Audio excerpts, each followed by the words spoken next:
High বন্ধুরা, হচ্ছে আজকে রান্না পুজো তো বললাম, আর এখন হচ্ছে আমি রান্না করছি। এখন এই মাত্র শুক্তোটা হলো, আর শাকটা হয়ে গেছে, পুঁই শাক হয়েছে, এখনো মাছ হবে, ভাত হয়ে গেছে।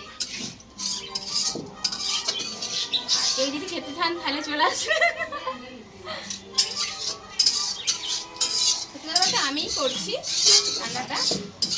তারপর রান্না হয়ে গেলে ঠাকুরে যাবে, জলে দিয়ে হবে, আমাকে জলে দিয়ে আছে। রান্না হয়ে গেলে ভাত তরকারি দিয়ে সেটি দেখাবো বাকিটা।